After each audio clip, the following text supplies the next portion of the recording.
todas e a todos. Meu nome é Bianca Gonçalves e Silva. Eu sou integrante do Observatório de Violência Política contra a Mulher e estou aqui hoje para dar sequência a esse curso que o Observatório está promovendo de violência política de gênero, para falar com vocês sobre o módulo 3. Quem são as vítimas, agressores e agressoras da violência política de gênero? Então, é esse papo que nós vamos bater hoje, né? O nosso módulo vai estar dividido, né, em vítimas, e quem são as vítimas, as possibilidades de vítimas, quem são os agressores e as possíveis agressoras, né? Porque nós precisamos saber que a violência política de gênero, ela é, como já dito nos módulos anteriores, uma violência que acomete a todas as mulheres, né?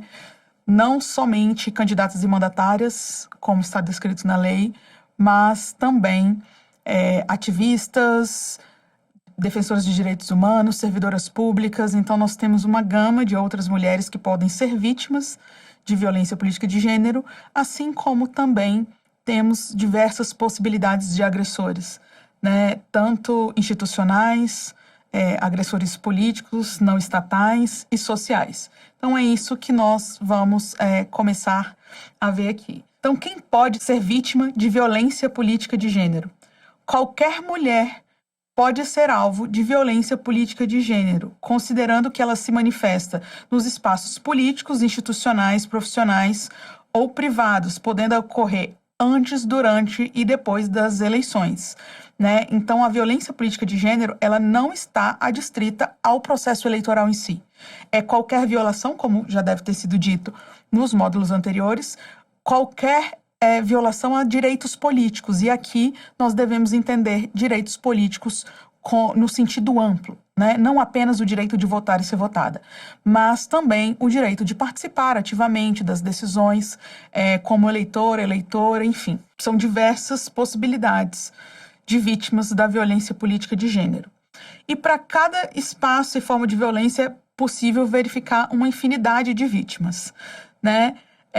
As vítimas políticas, quem são? Pré-candidatas, candidatas, as eleitas e as militantes. As vítimas institucionais, nós temos integrantes e servidoras dos órgãos eleitorais, policiais e forças de segurança, servidoras públicas, integrantes da administração pública federal, estadual ou municipal. Profissionais, nós temos jornalistas, ativistas, individual, cidadãs e eleitoras. Começando aqui pelas políticas, pela figura da pré-candidata, né? Quem são as pré-candidatas? Considera-se pré-candidata qualquer mulher que tenha a intenção de disputar uma eleição futura, desde que ainda não tenha realizado ainda o seu registro de candidatura, né? Na legislação brasileira, nós não temos uma data definida para o, digamos, entre aspas, início da pré-campanha, né? Então, qualquer momento antes do período eleitoral, antes do registro de candidatura, é considerado pré-campanha.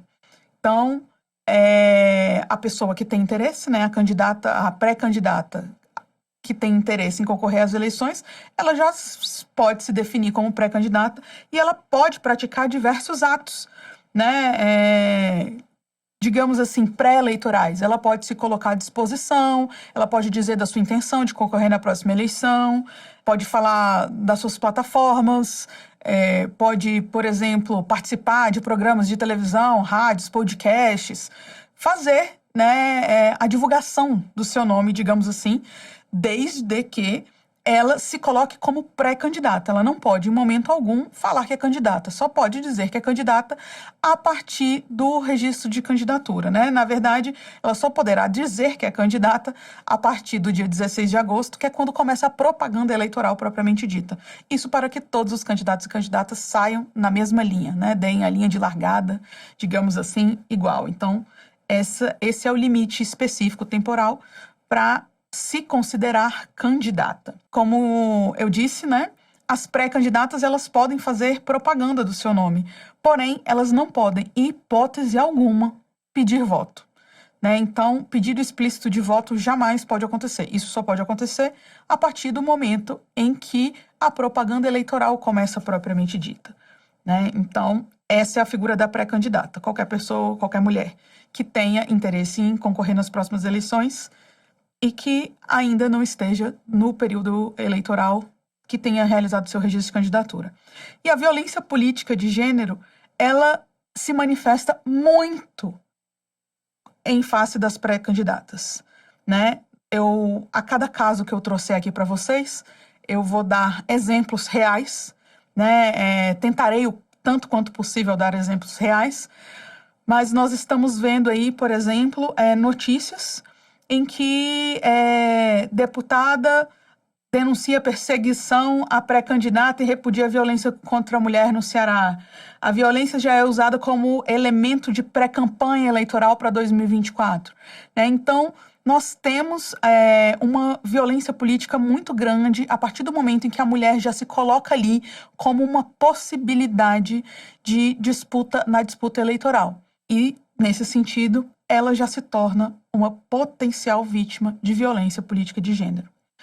Nós temos também a figura da candidata, né? E aqui, a candidata, ela já é uma figura em que o artigo 326B do Código Eleitoral, né, que foi inserido com a Lei 14.192, resguarda essa pessoa, né, a figura da candidata. O artigo 326B resguarda a figura da candidata e da mandatária. Então, consideram-se candidatas todas as mulheres que tenham registrado as suas candidaturas, né, e estejam ali no processo eleitoral participando da campanha. Também é muito comum que as mulheres sofram muita violência política de gênero durante as suas campanhas, né? E, como dito, muito provavelmente nos módulos anteriores, né, eu trouxe aqui rapidamente o tipo penal, que está lá no artigo 326B, que fala exatamente do tipo penal da violência política de gênero, de assediar, constranger, humilhar, perseguir ou ameaçar por qualquer meio candidata a cargo eletivo com a finalidade de impedir ou dificultar a sua campanha eleitoral. Né? Então, isso é um crime e que tem pena de reclusão de 1 a 4 anos e multa. Nós vamos falar aqui muito sobre a Lei 14.192, né, e sobre a Lei 14.197, que são as leis que trouxeram o crime de violência política de gênero e o de violência política de um modo geral. Mas nós precisamos lembrar também que a violência política de gênero, ela não é só uma conduta criminal, né? Não é apenas, ela não incide apenas na esfera criminal. Nós podemos também ter o aspecto eleitoral, né? Que nós temos diversos casos em que enseja cassação, por exemplo. Nós podemos ter também a repercussão administrativa, porque, afinal de contas, a Lei 14.192 trouxe também dispositivos específicos aos partidos políticos para que eles, né, observassem em seus estatutos normas de violência política de gênero. Então, os partidos devem prever sanções e formas de assegurar que dentro das suas estruturas partidárias essa violência política de gênero não ocorra.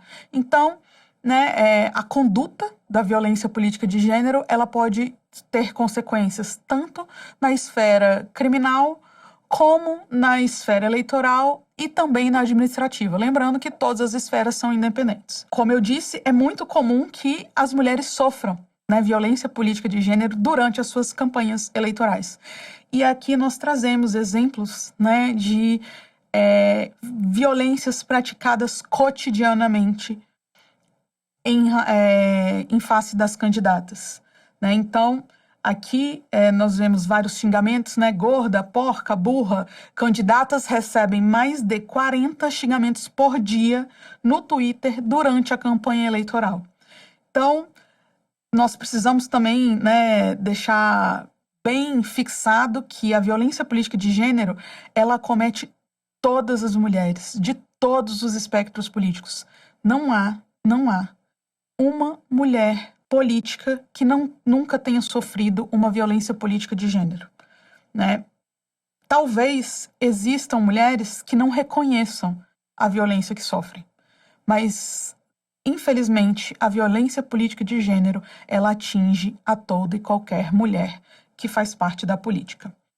Nós temos aqui também um outro exemplo, né? Candidatas recebem quase 11 mil tweets ofensivos em um mês de campanha. Então, vejam que são muitas violências, né? Na reta final do primeiro turno das eleições, mulheres foram as vítimas de violência política a cada 2 dias. Então, enfim, os desafios são muitos, né, para proteger as mulheres da política. Diferente de candidatos, as candidatas foram atacadas por serem mulheres, né? Então, são diversas situações que nós vemos que é exatamente em razão do gênero que essas mulheres são muito mais atacadas. E nós temos aqui também a figura das eleitas, né? Uma vítima também potencial são as eleitas, as mandatárias, né? Todas aquelas que passaram já por uma pré-campanha super violenta, por uma campanha super violenta e que foram eleitas. E mesmo no exercício dos seus mandatos, essas mulheres continuam a sofrer sistematicamente as violências políticas de gênero, tanto dentro do parlamento ou no exercício das suas funções no executivo, né, quanto em outros locais, né, públicos ou até privados mesmo, como nós vamos ver um pouquinho mais adiante. Mas a detentora de mandato eletivo também, né, a eleita, também é a figura protegida pelo artigo 326B do Código Eleitoral. Então, constitui crime também a violência política de gênero contra as mandatárias. E aqui nós vemos diversos tipos de violência que podem acontecer com as mandatárias, né? Um exemplo muito comum de uma violência política de gênero que pode acontecer é as mulheres eleitas, por exemplo, as mandatárias, não terem um local de fala, não terem assegurado o seu direito de fala ou serem constantemente interrompidas enquanto estão ali exercendo seus mandatos, né? Então, nós temos casos aí, especialmente nas CPIs, né? Na CPI da Covid aconteceu, né? As senadoras, pela primeira vez, tiveram voz, porque criaram no Senado a Secretaria da Mulher, que até então não existia, para que pudessem ter o espaço dedicado a elas na fala. Então, a bancada feminina do Senado foi criada a partir da CPI da Covid. Por quê? Porque, apesar da Covid ser um problema, como todos nós sabemos, né, que atingiu a humanidade inteira, porém, as mulheres foram as mais afetadas, né? Existem diversas pesquisas nesse sentido.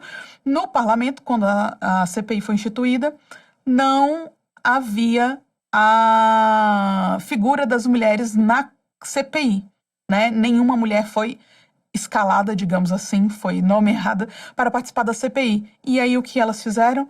Instituíram a bancada feminina do Senado e, através da bancada feminina, elas tiveram direito de fala e puderam participar ali de todos os debates. E acabaram sendo as grandes protagonistas desses debates, né? Mas nós vimos também na CPI da Covid diversos atos de violência política de gênero cometido em desfavor das senadoras, né? E aqui nós trazemos alguns exemplos.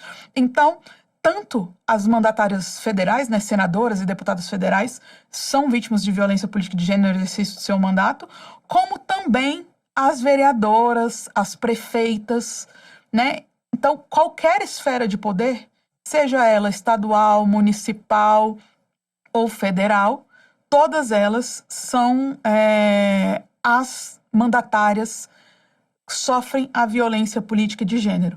Nós temos também casos de prefeitas, cidades que pela primeira vez têm prefeitas mulheres, e que as prefeitas são constantemente ameaçadas, né? Inclusive a sua integridade física, a sua família. Então, isso é muito comum. E uma outra violência que está muito forte e que tem acometido muito as mandatárias transexuais. Então, a violência política de gênero, ela atinge todas as mulheres, né, de todos os espectros políticos e, principalmente, as mulheres negras. Então, há aqui a interseccionalidade, né? É muito mais forte a violência política de gênero em face das mulheres negras e também das mulheres trans. Então, os alvos preferenciais da violência política de gênero ainda sofrem esse recorte maior de gênero e raça. Nós temos também a figura das eleitoras, né? E quem são eleitoras? Todas as mulheres aptas a votarem, né? E tá lá que tenham feito seu cadastro eleitoral. Então, precisa ser registrado, ter título de eleitor para ser considerada eleitora. E a violência política de gênero também atinge muito as eleitoras de uma forma geral, né? Nós temos aqui uma notícia que fala da violência política contra eleitores de um modo geral, mas nós sabemos que o eleitores aí é utilizado porque atinge ambos os sexos e no linguajar, né, comumente utilizado, a sociedade ainda utiliza o masculino para se referir a todos os gêneros, né? Então, mas nós sabemos que as mulheres também são as vítimas preferenciais no quesito eleitoras. Nós temos aqui mais um caso, né? Mais um caso não, gente, assim, que fique claro, né? Aqui são alguns exemplos, porque nós temos milhares de exemplos e nós temos muito mais, infelizmente, né? Então, é por isso que a gente precisa falar muito sobre a violência política de gênero para combater, né? Para prevenir que essa prática ocorra, né? A eleição teve ao menos 3 casos de violência por dia e 6 assassinatos. E mais de 50% dos casos de violência foram motivados por discordância política entre vítima e agressor, né? Então, assim, eleitores e eleitoras que disputavam ali, de alguma forma, a narrativa e que acabava por transbordar nessa violência política, né, de gênero. Na próxima aula, no próximo módulo, nós vamos continuar aqui a analisar mais alguns tipos de vítima de violência política de gênero.